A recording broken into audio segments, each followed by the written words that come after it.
ਹੁਣ ਜਿਹੜੀ chargesheet file ਹੋਈ ਹੈ ਉਹ ਕੁਝ ਰੀਜ਼ਨੇਬਲੀ ਠੀਕ ਲੱਗਦੀ ਹੈ। ਉਹਦੇ 'ਚ ਜਿਹੜੇ ਕਨਕਲੂਜਨਸ ਨੇ ਉਹ ਠੀਕ ਲੱਗਦੇ ਨੇ।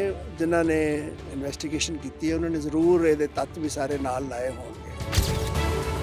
ਨਿਸ਼ਕਰਸ਼ ਤੇ ਪਹੁੰਚੇਗਾ ਹੁਣ ਆ ਮਸਲਾ?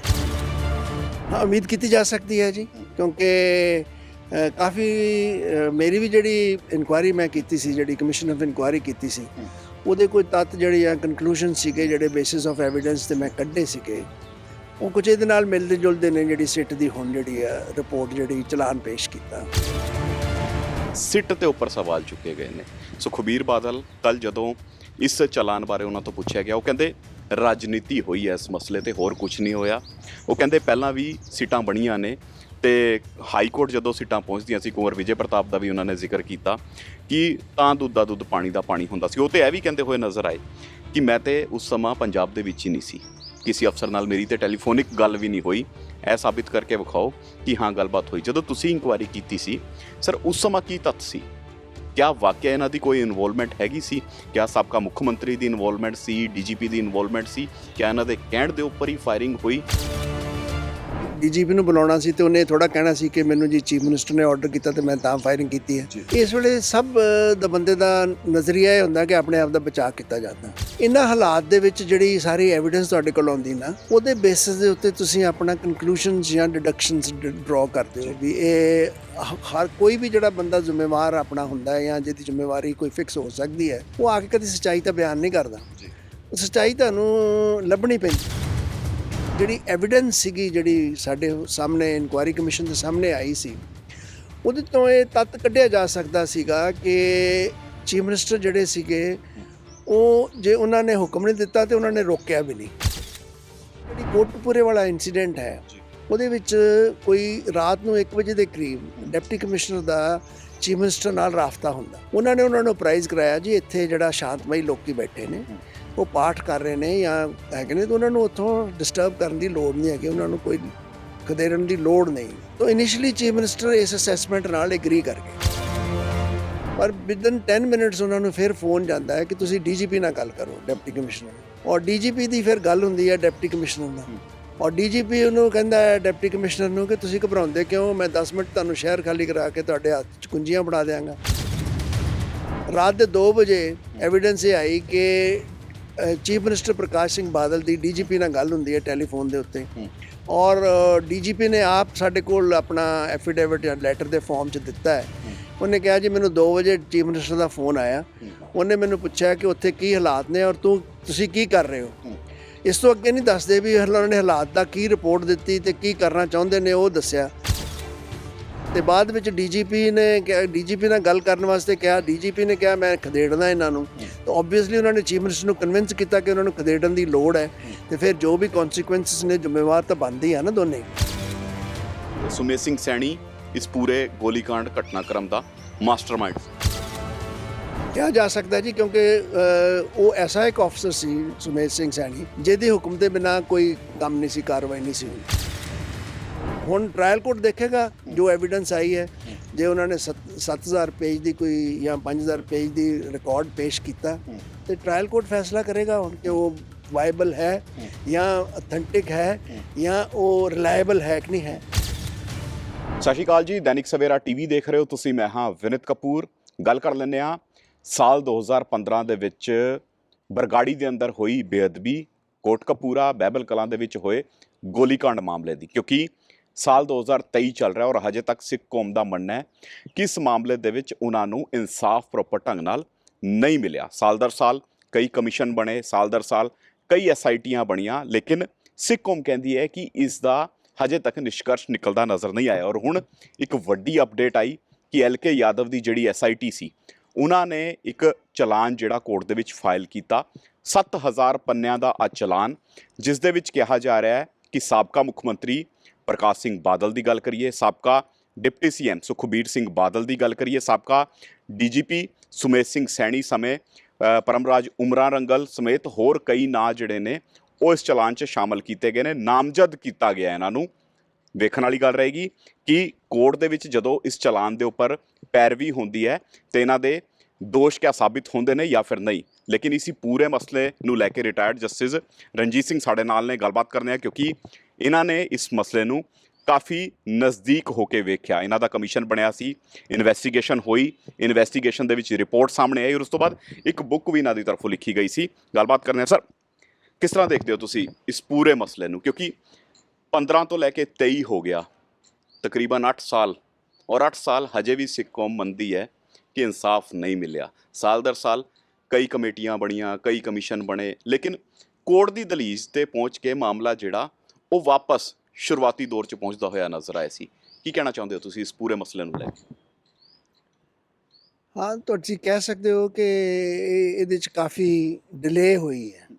ਜਸਟਿਸ ਡਿਲੀਵਰੀ ਸਿਸਟਮ ਦਾ ਇੱਕ ਡਰਾਬੈਕ ਕਹਿ ਲਓ ਤੁਸੀਂ ਇਸ ਨੂੰ, ਕਿ ਇਸ ਮੁੱਦੇ ਦੇ ਉੱਤੇ ਇਹ ਇੱਕ ਬੜਾ ਸੈਂਟੀਮੈਂਟਲ ਇਸ਼ੂ ਸੀਗਾ ਸਿੱਖ ਕੌਮ ਵਾਸਤੇ, ਔਰ ਇਹਦੇ ਜਿਹੜੀਆਂ ਵੀ ਗਵਰਨਮੈਂਟਾਂ ਆਈਆਂ ਉਹਨਾਂ ਨੂੰ ਚਾਹੀਦਾ ਸੀ ਕਿ ਇਹਦਾ ਜਲਦੀ ਨਿਪਟਾਰਾ ਕਰਕੇ ਇਹਨੂੰ ਕਨਕਲੂਜਨ ਤੱਕ ਲਿਆਉਂਦੇ। ਪਰ ਹੁਣ ਕੁਝ ਨਜ਼ਰ ਆ ਰਿਹਾ ਹੈ ਕਿ ਜਿਹੜੀ ਬੇਅਦਬੀ ਦੇ ਇਨਸੀਡੈਂਟ ਨੇ ਉਹਨਾਂ ਦੀ ਵੀ ਚਾਰਜਸ਼ੀਟ ਫਾਈਲ ਹੋ ਗਈ ਹੈ, ਅਤੇ ਜਿਹੜਾ ਕੋਟਕਪੂਰੇ ਵਾਲਾ ਮਾਮਲਾ ਸੀ, ਕੁਝ ਮੈਂ ਸਮਝਦਾ ਹੈ ਕਿ ਜਿਹੜੀ ਕੋਰਟਸ ਦੀ ਇੰਟਰਫੇਰੈਂਸ ਰਹੀ ਹੈ ਉਹ ਵੀ ਕਾਰਨ ਬਣਿਆ ਇਸ ਡਿਲੇ ਦਾ। ਕਿਉਂਕਿ ਇੱਕ ਪਹਿਲਾਂ ਸਿੱਟ ਬਣੀ ਸੀ ਜਿਹਨੇ ਕਾਫੀ ਚਲਾਨ ਪੇਸ਼ ਕੀਤੇ ਸੀ ਅਤੇ ਜਿਹੜੇ ਸੈਟੀਸਫਾਈਡ ਹੋ ਗਏ ਇਨਵੈਸਟੀਗੇਸ਼ਨਸ, ਉਹ ਇੱਕ ਬੜਾ ਅਨਪ੍ਰੈਸੀਡੈਂਟਡ ਜਿਹਾ ਇਸ਼ੂ ਸੀਗਾ। ਨਾਰਮਲੀ ਕੋਰਟਸ ਇਨਵੈਸਟੀਗੇਸ਼ਨ 'ਚ ਇੰਟਰਫੇਅਰ ਨਹੀਂ ਕਰਦੇ, ਬਟ ਹਾਈ ਕੋਰਟ ਨੇ ਇੰਟਰਫੇਅਰ ਕਰਕੇ ਉਹਨੂੰ ਸੈਟੀਸਫਾਈਡ ਕੀਤਾ। ਉਹ ਆਮ ਤੌਰ 'ਤੇ ਨਹੀਂ ਹੁੰਦਾ, ਇਸ ਕਰਕੇ ਵੀ ਕੁਝ ਡਿਲੇ ਹੋਈ ਹੈ। ਪਰ ਚਲੋ, ਹੁਣ ਜਿਹੜੀ ਚਾਰਜਸ਼ੀਟ ਫਾਈਲ ਹੋਈ ਹੈ ਉਹ ਕੁਝ ਰੀਜ਼ਨੇਬਲੀ ਠੀਕ ਲੱਗਦੀ ਹੈ। ਉਹਦੇ 'ਚ ਜਿਹੜੇ ਕਨਕਲੂਸ਼ਨਸ ਨੇ ਉਹ ਠੀਕ ਲੱਗਦੇ ਨੇ। ਜਿਨ੍ਹਾਂ ਨੇ ਇਨਵੈਸਟੀਗੇਸ਼ਨ ਕੀਤੀ ਹੈ ਉਹਨਾਂ ਨੇ ਜ਼ਰੂਰ ਇਹਦੇ ਤੱਤ ਵੀ ਸਾਰੇ ਨਾਲ ਲਾਏ ਹੋਣਗੇ, ਉਮੀਦ ਕਰਦਾ ਮੈਂ। ਲੱਗਦਾ ਸਰ ਨਿਸ਼ਕਰਸ਼ ਤੇ ਪਹੁੰਚੇਗਾ ਹੁਣ ਆ ਮਸਲਾ? ਹਾਂ, ਉਮੀਦ ਕੀਤੀ ਜਾ ਸਕਦੀ ਹੈ ਜੀ, ਕਿਉਂਕਿ ਕਾਫੀ ਮੇਰੀ ਵੀ ਜਿਹੜੀ ਇਨਕੁਆਇਰੀ ਮੈਂ ਕੀਤੀ ਸੀ, ਜਿਹੜੀ ਕਮਿਸ਼ਨ ਆਫ ਇਨਕੁਆਇਰੀ ਕੀਤੀ ਸੀ, ਉਹਦੇ ਕੋਈ ਤੱਤ ਜਿਹੜੇ ਆ ਕਨਕਲੂਸ਼ਨ ਸੀਗੇ, ਜਿਹੜੇ ਬੇਸਿਸ ਆਫ ਐਵੀਡੈਂਸ 'ਤੇ ਮੈਂ ਕੱਢੇ ਸੀਗੇ, ਉਹ ਕੁਝ ਇਹਦੇ ਨਾਲ ਮਿਲਦੇ ਜੁਲਦੇ ਨੇ ਜਿਹੜੀ ਸਿੱਟ ਦੀ ਹੁਣ ਜਿਹੜੀ ਆ ਰਿਪੋਰਟ ਜਿਹੜੀ ਚਲਾਨ ਪੇਸ਼ ਕੀਤਾ ਉਹਦੇ ਨਾਲ। ਇਸ ਕਰਕੇ ਮੈਂ ਕਹਿ ਸਕਦਾ ਕਿ ਸਿੱਟ ਨੇ ਕਾਫੀ ਅੱਛਾ ਕੰਮ ਕੀਤਾ ਲੱਗਦਾ। ਸਿੱਟ ਨੇ ਕਾਫੀ ਅੱਛਾ ਕੰਮ ਕਰਦੇ ਨਜ਼ਰ ਆਈ ਹੈ ਸਿੱਟ, ਲੇਕਿਨ ਸਿੱਟ ਦੇ ਉੱਪਰ ਸਵਾਲ ਚੁੱਕੇ ਗਏ ਨੇ। ਸੁਖਬੀਰ ਬਾਦਲ ਕੱਲ ਜਦੋਂ ਇਸ ਚਲਾਨ ਬਾਰੇ ਉਹਨਾਂ ਤੋਂ ਪੁੱਛਿਆ ਗਿਆ, ਉਹ ਕਹਿੰਦੇ ਰਾਜਨੀਤੀ ਹੋਈ ਹੈ ਇਸ ਮਸਲੇ ਤੇ, ਹੋਰ ਕੁਝ ਨਹੀਂ ਹੋਇਆ। ਉਹ ਕਹਿੰਦੇ ਪਹਿਲਾਂ ਵੀ ਸੀਟਾਂ ਬਣੀਆਂ ਨੇ ਤੇ ਹਾਈ ਕੋਰਟ ਜਦੋਂ ਸੀਟਾਂ ਪਹੁੰਚਦੀਆਂ ਸੀ, ਕੁੰਵਰ ਵਿਜੇ ਪ੍ਰਤਾਪ ਦਾ ਵੀ ਉਹਨਾਂ ਨੇ ਜ਼ਿਕਰ ਕੀਤਾ ਕਿ ਤਾਂ ਦੁੱਧ ਦਾ ਦੁੱਧ ਪਾਣੀ ਦਾ ਪਾਣੀ ਹੁੰਦਾ ਸੀ। ਉਹ ਤੇ ਇਹ ਵੀ ਕਹਿੰਦੇ ਹੋਏ ਨਜ਼ਰ ਆਏ ਕਿ ਮੈਂ ਤੇ ਉਸ ਸਮਾਂ ਪੰਜਾਬ ਦੇ ਵਿੱਚ ਹੀ ਨਹੀਂ ਸੀ, ਕਿਸੇ ਅਫਸਰ ਨਾਲ ਮੇਰੀ ਤੇ ਟੈਲੀਫੋਨਿਕ ਗੱਲ ਵੀ ਨਹੀਂ ਹੋਈ। ਇਹ ਸਾਬਿਤ ਕਰਕੇ ਵਿਖਾਓ ਕਿ ਹਾਂ ਗੱਲਬਾਤ ਹੋਈ। ਜਦੋਂ ਤੁਸੀਂ ਇਨਕੁਆਇਰੀ ਕੀਤੀ ਸੀ ਸਰ, ਉਸ ਸਮਾਂ ਕੀ ਤੱਥ ਸੀ? ਕਿਆ ਵਾਕਿਆ ਇਹਨਾਂ ਦੀ ਕੋਈ ਇਨਵੋਲਵਮੈਂਟ ਹੈਗੀ ਸੀ? ਕਿਆ ਸਾਬਕਾ ਮੁੱਖ ਮੰਤਰੀ ਦੀ ਇਨਵੋਲਵਮੈਂਟ ਸੀ, ਡੀਜੀਪੀ ਦੀ ਇਨਵੋਲਵਮੈਂਟ ਸੀ? ਕਿਆ ਇਹਨਾਂ ਦੇ ਕਹਿਣ ਦੇ ਉੱਪਰ ਹੀ ਫਾਇਰਿੰਗ ਹੋਈ? ਕੀ ਪੂਰਾ ਮਾਮਲਾ ਕਹਿੰਦਾ ਸੀ ਤੁਹਾਡਾ? ਦੇਖੋ, ਇਹ ਐਵੀਡੈਂਸ ਜਿਹੜੀ ਹੁੰਦੀ ਹੈ ਨਾ, ਉਹ ਇਫੈਕਟਡ ਬੰਦਿਆਂ ਦੀ ਸੀ ਸਾਡੇ ਕੋਲ। ਇਨ ਦਾ ਸੈਂਸ, ਜੇ ਤੁਸੀਂ ਡੀਜੀਪੀ ਨੂੰ ਬੁਲਾਉਣਾ ਸੀ ਤੇ ਉਹਨੇ ਥੋੜ੍ਹਾ ਕਹਿਣਾ ਸੀ ਕਿ ਮੈਨੂੰ ਜੀ ਚੀਫ ਮਿਨਿਸਟਰ ਨੇ ਆਰਡਰ ਕੀਤਾ ਤੇ ਮੈਂ ਤਾਂ ਫਾਇਰਿੰਗ ਕੀਤੀ ਹੈ। ਇਸ ਵੇਲੇ ਸਭ ਦਾ ਬੰਦੇ ਦਾ ਨਜ਼ਰੀਆ ਇਹ ਹੁੰਦਾ ਕਿ ਆਪਣੇ ਆਪ ਦਾ ਬਚਾਅ ਕੀਤਾ ਜਾਂਦਾ।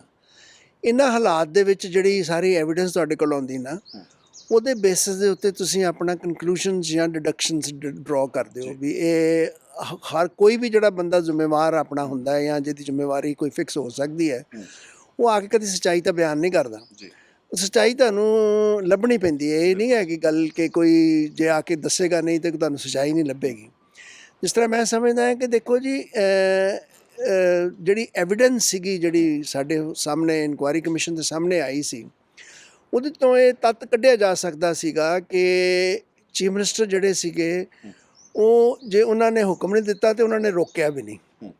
ਕਿਉਂਕਿ ਇਹ ਜਿਹੜਾ ਸਾਰਾ ਸਿਲਸਿਲਾ ਜਿਹੜਾ ਮੈਂ ਆਪਣੀ ਕਿਤਾਬ ਵਿੱਚ ਵੀ ਕਨਕਲੂਡ ਕੀਤਾ, ਸਾਡੀ ਇਨਕੁਆਇਰੀ ਵਿੱਚ ਵੀ ਸੀਗੀ। ਕਿਤਾਬ 'ਚ ਮੈਂ ਇਸ ਕਰਕੇ ਲੋਕਾਂ ਦੇ ਸਾਹਮਣੇ ਲਿਆਂਦੀ ਸੀ ਤਾਂ ਕਿ ਜਿਹੜੀ ਇਨਕੁਆਇਰੀ ਕਮਿਸ਼ਨ ਦੀ ਰਿਪੋਰਟ ਸੀ ਉਹ ਕੋਈ ਜਨਤਾ ਤੱਕ ਨਹੀਂ ਪਹੁੰਚੀ ਸੀ।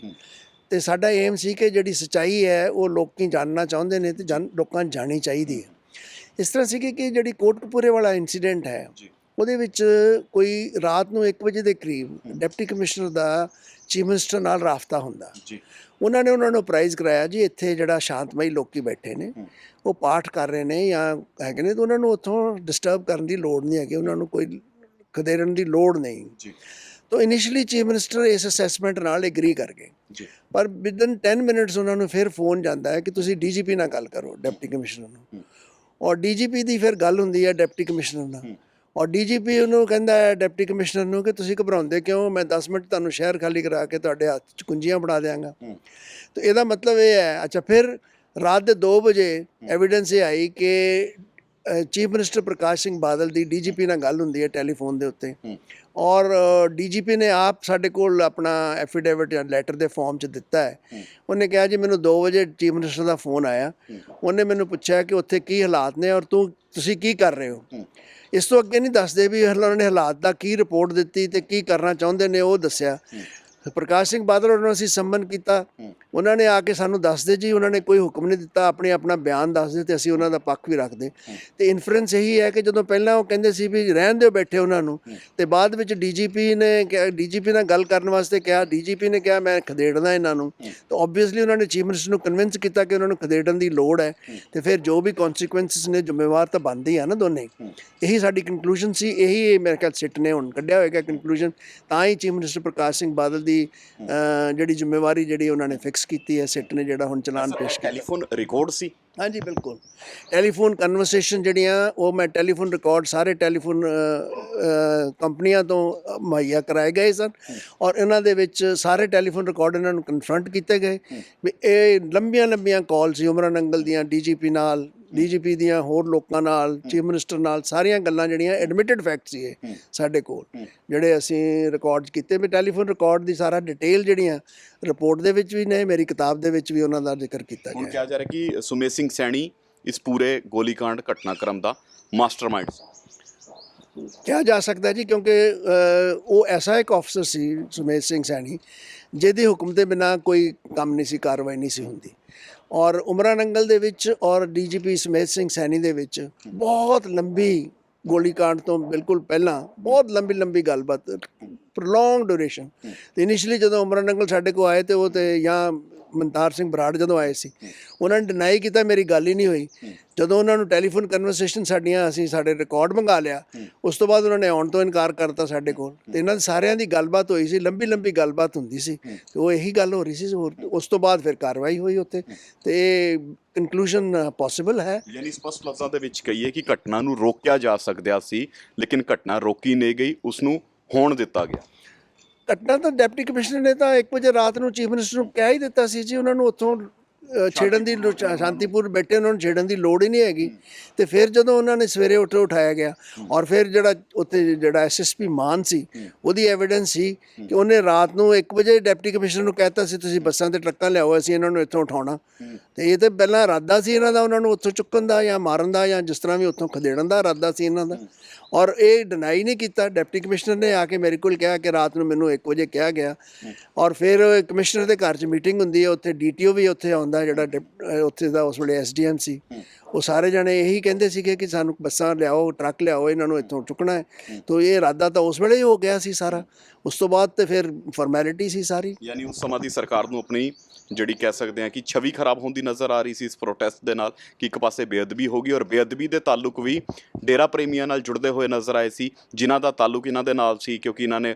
ਉਹਨਾਂ ਨੂੰ ਮਾਫੀ ਵੀ ਦਿੱਤੀ ਸੀ ਕਈ ਮਾਮਲਿਆਂ ਸਾਡੀ ਕਨਕਲੂਜਨ ਤਾਂ ਇਹੀ ਹੈ ਜੀ ਕਿ ਡੇਰਾ ਪ੍ਰੇਮੀ ਜ਼ਿੰਮੇਵਾਰ ਸੀ ਇਸ ਬੇਅਦਬੀ ਦੇ ਪਿੱਛੇ ਔਰ ਜੇ ਗੌਰਮੈਂਟ ਦੀ ਦੇਖੋ ਨਾ ਇਹ ਜੇ ਘਟਨਾਕ੍ਰਮ ਕਿੱਥੋਂ ਸ਼ੁਰੂ ਹੁੰਦਾ ਇਹ ਮਾਫੀ ਤੋਂ ਸ਼ੁਰੂ ਹੁੰਦਾ ਮਾਫੀ ਕਿਸ ਤਰ੍ਹਾਂ ਮਿਲੀ ਜਿੱਥੋਂ ਜਥੇਦਾਰਾਂ ਨੂੰ ਚੀਫ ਮਿਨਿਸਟਰ ਦੇ ਘਰ ਬੁਲਾਇਆ ਗਿਆ ਉੱਥੇ ਕੌਣ ਹਾਜ਼ਰ ਸੀ ਸੁਖਬੀਰ ਬਾਦਲ ਪ੍ਰਕਾਸ਼ ਸਿੰਘ ਬਾਦਲ ਔਰ ਦਲਜੀਤ ਸਿੰਘ ਚੀਮਾ ਇੱਕ ਸ਼ਾਇਦ ਹੋਰ ਵਿਅਕਤੀ ਨਾਲ ਸੀ ਜਥੇਦਾਰਾਂ ਨੂੰ ਚੀਫ ਮਿਨਿਸਟਰ ਦੇ ਘਰ ਬੁਲਾਇਆ ਗਿਆ ਉੱਥੇ ਉਹਨਾਂ ਨੂੰ ਕਿਹਾ ਗਿਆ ਕਿ ਜਾ ਕੇ ਡੇਰਾ ਪ੍ਰੇਮੀਆਂ ਨੂੰ ਮਾਫੀ ਦਿਓ ਔਰ ਉਹ ਅਗਲੇ ਦਿਨ ਜਾ ਕੇ ਉੱਥੇ ਫਿਰ ਸਾਡੇ ਕੋਲ ਐਵੀਡੈਂਸ ਆਈ ਇੱਕ ਜਥੇਦਾਰ ਦੇ ਥਰੂ, ਉਹਨਾਂ ਨੂੰ ਫੋਰਸ ਕੀਤਾ ਗਿਆ ਕਿ ਤੁਸੀਂ ਇਹਨਾਂ ਨੂੰ ਮਾਫੀ ਦਿਓ, ਉਹ ਮੰਨ ਨਹੀਂ ਸੀ ਰਹੇ। ਫਿਰ ਜਦੋਂ ਮਾਫੀ ਹੋਈ ਤੇ ਫਿਰ ਸਾਰਾ ਮਾਹੌਲ ਖਰਾਬ ਹੋਇਆ, ਫਿਰ ਰਿਐਕਸ਼ਨ ਵੀ ਡੇਰਾ ਪ੍ਰੇਮੀਆਂ ਵੱਲੋਂ ਹੋਇਆ। ਤਾਂ ਸਾਰਾ ਜਿਹੜਾ ਘਟਨਾਕ੍ਰਮ ਹੈ ਉਹਦੀ ਜ਼ਿੰਮੇਵਾਰੀ ਤਾਂ ਫਿਰ ਸਾਰਿਆਂ ਦੀ, ਕਨਸਪੀਰੇਸੀ ਕਹਿ ਲਓ ਤੁਸੀਂ, ਜੋ ਵੀ ਹੈ ਬਣਦੀ ਹੈ ਨਾ ਸਾਰਿਆਂ ਦੀ। ਸੁਖਬੀਰ ਬਾਦਲ ਦੀ ਵੀ ਬਣਦੀ ਹੈ, ਪ੍ਰਕਾਸ਼ ਸਿੰਘ ਬਾਦਲ ਦੀ ਵੀ ਬਣਦੀ ਹੈ। ਕਿਉਂ ਜਥੇਦਾਰਾਂ ਨੂੰ ਸੱਦਿਆ ਗਿਆ, ਕਿਉਂ ਉਹਨਾਂ ਨੂੰ ਫੋਰਸ ਕੀਤੇ ਗਿਆ ਮਾਫੀ ਦੇਣ ਲਈ? ਤੇ ਇਹ ਤਰੀਕਾ ਥੋੜਾ ਹੁੰਦਾ ਕੋਈ ਕਿ ਰਿਲੀਜੀਅਸ ਮਾਮਲਿਆਂ ਨੂੰ ਡੀਲ ਕਰਨ ਦਾ। ਲੇਕਿਨ ਸੁਖਬੀਰ ਬਾਦਲ ਹੁਣ ਕਹਿ ਰਹੇ ਨੇ ਕਿ ਉਹਨਾਂ ਦੀ ਕੋਈ ਇਨਵੋਲਵਮੈਂਟ ਨਹੀਂ ਸੀ, ਉਹ ਤੇ ਸ਼ਹਿਰ ਦੇ ਵਿੱਚ ਹੀ ਨਹੀਂ ਸੀ, ਉਹ ਪੰਜਾਬ ਦੇ ਵਿੱਚ ਹੀ ਨਹੀਂ ਸੀ ਜਿਸ ਸਮਾਂ ਘਟਨਾ ਵਾਪਰੀ ਹੈ। ਕਹਿੰਦੇ ਕਿਸੇ ਵੀ ਅਫਸਰ ਦੇ ਨਾਲ ਕੋਈ ਗੱਲਬਾਤ ਵੀ ਨਹੀਂ ਹੋਈ। ਕਿਆ ਉਹਨਾਂ ਦੀ ਮੌਜੂਦਗੀ ਦੇ, ਉਹਨਾਂ ਦੀ ਭੂਮਿਕਾ ਦੇ ਵੀ ਕੋਈ ਤੱਥ ਤੁਹਾਡੇ ਹੱਥ ਲੱਗੇ ਸੀ? ਦੇਖੋ ਜੀ, ਸਾਡੀ ਕਮਿਸ਼ਨ ਦੇ ਵਿੱਚ ਮੈਂ ਫੋਰਥਰਾਈਟਲੀ ਕਹੂੰਗਾ ਕਿ ਇਹ ਡਾਇਰੈਕਟ ਐਵੀਡੈਂਸ ਕੋਈ ਨਹੀਂ ਸੀ ਆਈ, ਸਵਾਏ ਇਸ ਤੇ ਕਿ ਉਹਨਾਂ ਨੇ ਮਾਫੀ ਦੇ ਬੇਸਿਕਲੀ ਉਹ ਜ਼ਿੰਮੇਵਾਰ ਸੀ। ਕਿਉਂਕਿ ਇਸ ਤੋਂ ਹੋਰ ਤੋਂ ਇਲਾਵਾ ਜਿਹੜੇ ਉਸ ਵੇਲੇ ਦੇ SGPC ਦੇ ਪ੍ਰਧਾਨ ਸੀ, ਅਵਤਾਰ ਸਿੰਘ, ਕੀ ਨਾਂ ਸੀ ਉਹਨਾਂ ਦਾ, ਮੱਕੜ, ਅਵਤਾਰ ਸਿੰਘ ਮੱਕੜ ਜੀ, ਉਹਨਾਂ ਦਾ ਰਿਕਾਰਡ ਸਾਡੇ ਕੋਲ ਹੈ। ਉਹਨਾਂ ਨੇ ਜਦੋਂ ਉਹਨਾਂ ਕਿਹਾ ਕਿ ਜੀ, ਜਦੋਂ ਮੈਨੂੰ ਸੁਖਬੀਰ ਬਾਦਲ ਨੇ ਮੇਰੇ ਨਾਲ ਗੱਲ ਕੀਤੀ ਕਿ ਅਸੀਂ ਉਹਨੂੰ ਇੱਦਾਂ ਮਾਫੀ ਦੇਣ ਜਾ ਰਹੇ ਹਾਂ, ਤੇ ਮੈਂ ਇਹਨੂੰ ਕਿਹਾ ਨਾ ਕਰੋ। ਉਹ ਕਹਿੰਦੇ ਮੈਂ ਕੁਰੂਕਸ਼ੇਤਰ ਜਾ ਰਿਹਾ ਸੀ, ਮੈਂ ਕੁਰੂਕਸ਼ੇਤਰ ਪਹੁੰਚਿਆ ਨਹੀਂ ਤੇ ਮਾਫੀ ਮਿਲ ਵੀ ਗਈ ਉਹਨੂੰ। ਮਤਲਬ ਇਹ ਸਾਰੀਆਂ ਗੱਲਾਂ, ਘਟਨਾਕ੍ਰਮ ਜਿਹੜੀਆਂ ਨੇ, ਇਹ ਕਿੱਦਾਂ ਜ਼ਿੰਮੇਵਾਰੀ ਕਹਿ ਸਕਦੇ ਮੇਰੀ ਨਹੀਂ ਸੀ। ਔਰ ਤੁਸੀਂ ਦੇਖੋ, ਭਾਵੇਂ ਬੰਦਾ ਪੰਜਾਬ 'ਚ ਹੋਵੇ, ਭਾਵੇਂ ਕਿਤੇ ਬਾਹਰ ਹੋਵੇ ਪੰਜਾਬ ਤੋਂ, ਕੋਈ ਅੱਜ ਕੱਲ੍ਹ ਡਿਫਿਕਲਟ ਹੈ ਕੋਈ ਰਾਬਤਾ ਕਰਨਾ। ਔਰ ਜੇ ਸਿੱਟ ਨੇ ਜੇ ਉਹਨਾਂ ਦੀ ਜ਼ਿੰਮੇਵਾਰੀ ਕੋਈ ਕੱਢੀ ਹੈ ਤਾਂ ਓਬਵੀਅਸਲੀ ਉਹਨਾਂ ਕੋਲ ਰਿਕਾਰਡ ਹੋਏਗਾ ਕੋਈ, ਤਾਂ ਹੀ ਉਹਨਾਂ ਜ਼ਿੰਮੇਵਾਰੀ ਕੱਢੀ, ਬਿਨਾਂ ਤੋਂ ਨਹੀਂ ਜ਼ਿੰਮੇਵਾਰੀ ਹੋ ਸਕਦੀ। ਉਹ ਆਪਣਾ ਜਿਹੜਾ ਪੱਖ ਹੈ ਉਹ ਕੋਰਟ ਕੋਲ ਰੱਖਣਗੇ, ਕੋਰਟ ਅੱਗੇ ਫੈਸਲਾ ਕਰੇ। ਉਹੀ ਗੱਲ ਆ ਜਾਂਦੀ ਹੈ ਨਾ, ਇੰਨਾ ਕੁਛ ਤੁਸੀਂ ਦੱਸ ਰਹੇ ਹੋ ਕਿ ਇੰਨੇ ਕੁਛ ਐਵੀਡੈਂਸ ਨਿਕਲੇ, ਲੇਕਿਨ ਕੋਰਟ ਦੀ ਦਲੀਲ ਤੇ ਜਦੋਂ ਐਵੀਡੈਂਸ ਪਹੁੰਚਦੇ ਨੇ, ਜਦੋਂ ਆ ਰਿਪੋਰਟਾਂ ਪਹੁੰਚਦੀਆਂ ਨੇ, ਤੇ ਉਹ ਸਾਰੇ ਐਵੀਡੈਂਸ ਇੱਕ ਪਾਸੇ ਹੋ ਜਾਂਦੇ ਨੇ। ਔਰ ਕਿਤੇ ਨਾ ਕਿਤੇ ਫੈਸਲਾ ਜਿਹੜਾ ਹੈ, ਜਿਸ ਢੰਗ ਦੇ ਨਾਲ ਕੁੰਵਰ ਵਿਜੇ ਪ੍ਰਤਾਪ ਦੀ ਵੀ SIT ਨੇ ਕਈ ਚਲਾਨ ਪੇਸ਼ ਕੀਤੇ ਸੀ, ਜਦੋਂ ਉਹ ਚਲਾਨ ਹਾਈ ਕੋਰਟ ਪਹੁੰਚਦੇ ਨੇ ਤੇ ਸਿੱਧੇ ਤੌਰ ਤੇ ਫੈਸਲਾ ਜਿਹੜਾ ਉਹ ਅਕਾਲੀ ਦਲ ਦੇ ਪੱਖ ਦੇ ਵਿੱਚ ਹੋ ਜਾਂਦਾ। ਕਹਿੰਦੇ ਇਹਨਾਂ ਦੀ ਕੋਈ ਇਨਵੋਲਵਮੈਂਟ ਨਹੀਂ ਹੈ, ਕਲੀਨ ਚਿੱਟ ਹੋ ਜਾਂਦੀਆਂ ਇਹਨਾਂ ਨੂੰ। ਤੇ ਫਿਰ ਕਾਰਨ ਕੀ ਹੈ ਇਸਦਾ? ਕਿਉਂ ਹਜੇ ਤੱਕ ਇਨਸਾਫ ਨਹੀਂ ਹੋ ਪਾਇਆ? ਜੇ ਇਹਨਾਂ ਦੇ ਐਵੀਡੈਂਸ ਮਿਲ ਰਹੇ ਸੀ ਤੇ ਫਿਰ ਹਜੇ ਤੱਕ ਨਿਸ਼ਕਰਸ਼ ਕਿਉਂ ਨਹੀਂ ਨਿਕਲ ਪਾਏ? ਦੇਖੋ, ਗੱਲ ਇਹ ਹੈ ਕਿ ਜਿਸ ਤਰ੍ਹਾਂ ਮੈਂ ਕਿਹਾ ਕਿ ਹਾਈ ਕੋਰਟ ਨੇ, ਪਹਿਲੀ ਗੱਲ ਤਾਂ ਜਿਹੜੀ ਹਾਈ ਕੋਰਟ ਦੇ ਵਿੱਚ ਰਿਟ ਪਾਈ ਗਈ ਸੀ, ਜਿਹਦੇ 'ਚ ਸਿੱਟ ਨੂੰ ਕੁਐਸ਼ ਕੀਤਾ ਸੀ, ਇਨਵੈਸਟੀਗੇਸ਼ਨ ਨੂੰ ਕੁਐਸ਼ ਕੀਤਾ ਸੀ, ਉਹਦੇ 'ਚ ਕੋਈ ਬਾਦਲਾਂ ਦੀ ਕਲੀਨ ਚਿੱਟ ਬਾਰੇ ਗੱਲ ਮੰਗੀ ਨਹੀਂ ਸੀ ਗਈ। ਉਹ ਤਾਂ ਇੱਕ ਐਸਾ ਫੈਸਲਾ ਸੀ ਜਿਹੜਾ ਬਿਯੋਂਡ ਪਲੀਡਿੰਗ, ਬਿਯੋਂਡ ਤੁਹਾਡੀ ਰਿਲੀਫ ਜਿਹੜਾ ਉਹ ਦਿੱਤਾ ਗਿਆ ਸੀ। ਉਹ ਮੈਂ ਨਹੀਂ ਸਮਝਦਾ ਕਿ ਉਹ ਫੈਸਲਾ ਜਿਹੜਾ ਕਿ ਉਹ ਗੌਰਮੈਂਟ ਨੇ, ਮੇਰਾ ਖਿਆਲ ਉਹਨੂੰ ਚੈਲੰਜ ਕੀਤਾ ਹੋਇਆ ਸੁਪਰੀਮ ਕੋਰਟ ਦੇ ਵਿੱਚ, ਉਹ ਸਸਟੇਨ ਨਹੀਂ ਹੋ ਸਕਦਾ। ਜੇ ਤੁਸੀਂ ਚੀਜ਼ ਮੰਗੀ ਨਹੀਂ, ਉਹ ਕੋਰਟ ਦੇ ਹੀ ਨਹੀਂ ਸਕਦਾ। ਤੁਸੀਂ ਪਹਿਲਾਂ ਤਾਂ ਤੁਸੀਂ ਰਿਲੀਫ ਮੰਗਣੀ ਹੁੰਦੀ ਕੋਰਟ ਕੋਲੋਂ। ਉਹ ਕਿਸ ਹਿਸਾਬ ਨਾਲ ਉੱਥੋਂ ਫੈਸਲਾ ਹੋਇਆ, ਕਿਉਂ ਹੋਇਆ, ਮੈਂ ਕਹਿ ਨਹੀਂ ਸਕਦਾ। ਇਸ ਤੋਂ ਜ਼ਿਆਦਾ ਮੈਂ ਕਹਾਂਗਾ ਤੇ ਉਹ ਮੇਰਾ ਬਹੁਤ ਅੱਛਾ ਵੀ ਨਹੀਂ ਲੱਗੇਗਾ। ਹਾਂਜੀ, ਕਿਉਂਕਿ ਮੈਂ ਉਸ ਪ੍ਰਣਾਲੀ ਦਾ, ਸਿਸਟਮ ਦਾ ਪਾਰਟ ਰਿਹਾ। ਮੈਂ ਤਾਂ ਲੀਗਲੀ ਕਹਿ ਸਕਦਾ ਕਿ ਜੇ ਤੁਸੀਂ ਕਿਸੇ ਕੋਰਟ ਕੋਲੋਂ ਜਦੋਂ ਤੁਸੀਂ ਜਾਂਦੇ ਹੋ, ਕੋਈ ਰਿਲੀਫ ਮੰਗਦੇ ਹੋ, ਤੁਹਾਨੂੰ ਉਹੀ ਰਿਲੀਫ ਮਿਲ ਸਕਦੀ ਹੈ, ਤੁਹਾਨੂੰ ਉਸ ਮੰਗਣ ਤੋਂ ਬਿਯੋਂਡ ਤੁਹਾਨੂੰ ਰਿਲੀਫ ਨਹੀਂ ਮਿਲ ਸਕਦੀ। ਤੇ ਉਸ ਰਿਟ ਦੇ ਵਿੱਚ ਤਾਂ ਇਹ ਰਿਲੀਫ ਹੀ ਨਹੀਂ ਸੀ ਕਿ ਬਾਦਲਾਂ ਦਾ ਕਲੀਨ ਚਿੱਟ ਜਿਹੜੀ ਉਹਨਾਂ ਨੂੰ ਕਿਹਾ ਕਿ ਉਹਨਾਂ ਦੀ ਜ਼ਿੰਮੇਵਾਰੀ ਕੋਈ ਨਹੀਂ। ਤਾਂ ਇਸ ਕਰਕੇ ਨਾਲੇ ਉਹਨਾਂ ਨੇ ਕਿਹਾ ਜੀ ਫਰਦਰ ਇਨਵੈਸਟੀਗੇਸ਼ਨ ਇੱਕ ਡਿਫਰੈਂਟ ਸਿੱਟ ਕਰੇਗੀ। ਹੁਣ ਡਿਫਰੈਂਟ ਸਿੱਟ ਨੇ ਜਿਹੜਾ ਕੱਢਿਆ ਸਿੱਟਾ, ਔਰ ਪਹਿਲੀ ਗੱਲ ਇਹ ਹੈ ਕਿ ਇਨਵੈਸਟੀਗੇਸ਼ਨ ਦਾ ਰਿਜ਼ਲਟ ਹਾਈ ਕੋਰਟ 'ਚ ਨਹੀਂ ਜਾਂਦਾ ਜੀ, it's always submitted to the trial court. ਜਦੋਂ ਚਲਾਨ ਟ੍ਰਾਇਲ ਕੋਰਟ 'ਚ ਪੇਸ਼ ਹੋਵੇ, ਹਾਈ ਕੋਰਟ ਦੀ ਇੰਟਰਫੇਰੈਂਸ ਮਿਨੀਮਲ ਹੁੰਦੀ ਹੈ, ਹੋ ਹੀ ਨਹੀਂ ਸਕਦੀ, ਰੇਅਰ ਹੁੰਦੀ ਹੈ, ਉਹ ਅਨਪ੍ਰੈਸੀਡੈਂਟਡ ਹੁੰਦੀ ਹੈ। ਇਹ ਇੱਕ ਅਨਪ੍ਰੈਸੀਡੈਂਟਡ ਇੰਟਰਫੇਰੈਂਸ ਸੀ ਮੇਰੇ ਵਿਚਾਰ ਨਾਲ। ਤੇ ਉਹ ਹੁਣ ਟ੍ਰਾਇਲ ਕੋਰਟ ਦੇਖੇਗਾ ਜੋ ਐਵੀਡੈਂਸ ਆਈ ਹੈ।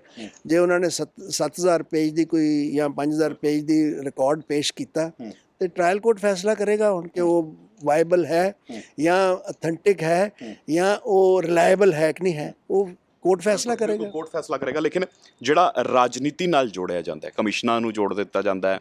ਤੁਹਾਡੇ ਕਮਿਸ਼ਨ ਤੇ ਵੀ ਸਵਾਲ ਚੁੱਕੇ ਗਏ ਸੀ, ਇਸ ਤੋਂ ਇਲਾਵਾ ਕੁੰਵਰ ਵਿਜੇ ਪ੍ਰਤਾਪ ਦੀ ਸਿੱਟ ਦੇ ਉੱਪਰ ਸਵਾਲ ਚੁੱਕੇ ਗਏ ਸੀ। ਯਾਨੀ ਜਿਹੜੇ ਸੀਟਾਂ ਬਣੀਆਂ, ਜਿਹੜੇ ਕਮਿਸ਼ਨ ਬਣੇ, ਉਸ ਨੂੰ ਜਿਹੜਾ ਰਾਜਨੀਤੀ ਨਾਲ ਅਕਾਲੀ ਦਲ ਜੋੜਦਾ ਹੈ ਕਿ ਵਿਰੋਧੀ ਤੇ ਜਿਹੜੇ ਨੇ ਉਹ ਰਾਜਨੀਤੀ ਕਰ ਰਹੇ ਨੇ, ਵਿਰੋਧੀ ਜਿਹੜੇ ਨੇ ਵਿੰਡੇਟਾ ਪੋਲੀਟਿਕਸ ਕਰ ਰਹੇ ਨੇ। ਇਸ ਤਰ੍ਹਾਂ ਦੀ ਜਦੋਂ ਗੱਲਾਂ ਹੁੰਦੀਆਂ ਨੇ ਤੇ ਫਿਰ ਸਿੱਧੇ ਤੌਰ ਤੇ ਸਿੱਟਾਂ ਦੀ ਜਾਂਚ ਤੇ ਵੀ ਸਵਾਲ ਉੱਠਦੇ ਨੇ।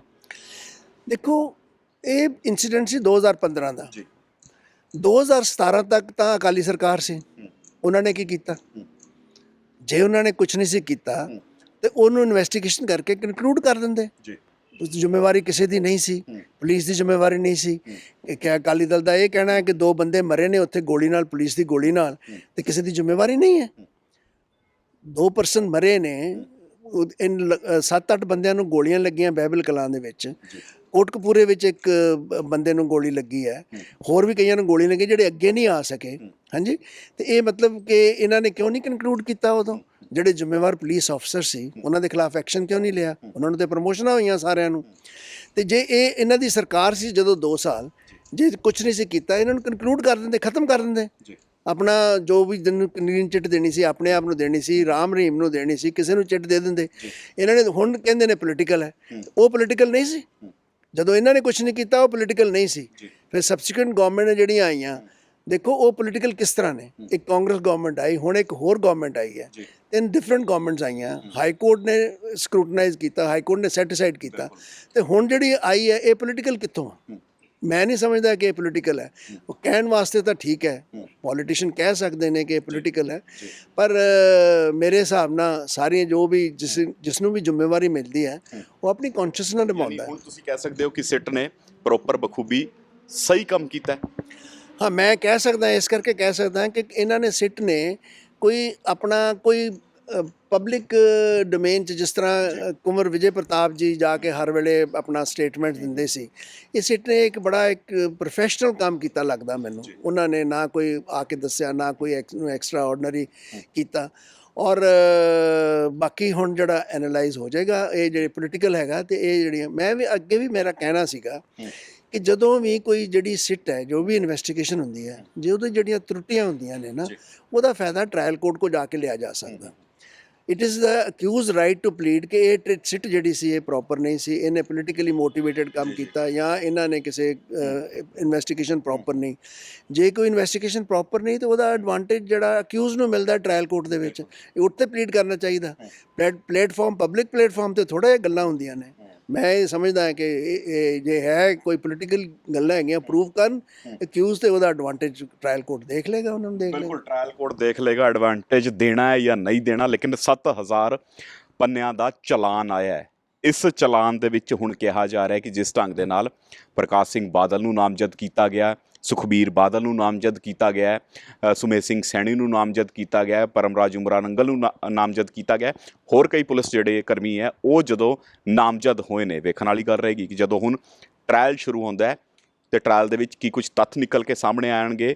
ਇਸ ਚਲਾਨ ਨੂੰ ਲੈ ਕੇ ਜਿਹੜੇ ਕਹਿ ਸਕਦੇ ਆ ਪ੍ਰਕਾਸ਼ ਸਿੰਘ ਬਾਦਲ ਦੇ ਕੌਂਸਲ ਨੇ, ਉਹ ਕੋਰਟ ਦੇ ਵਿੱਚ ਹੁਣ ਕੀ ਦਲੀਲਾਂ ਦਿੰਦੇ ਨੇ, ਔਰ ਇਨ ਸਾਰੀਆਂ ਦਲੀਲਾਂ ਤੋਂ ਬਾਅਦ ਇਸ ਮਸਲੇ ਤੇ ਫੈਸਲਾ ਕੀ ਆਊਗਾ। ਕੈਮਰਾ ਪਰਸਨ ਆਨੰਦ ਦੇ ਨਾਲ ਵਿਨਿਤ ਕਪੂਰ, ਦੈਨਿਕ ਸਵੇਰਾ ਟੀਵੀ, ਚੰਡੀਗੜ੍ਹ।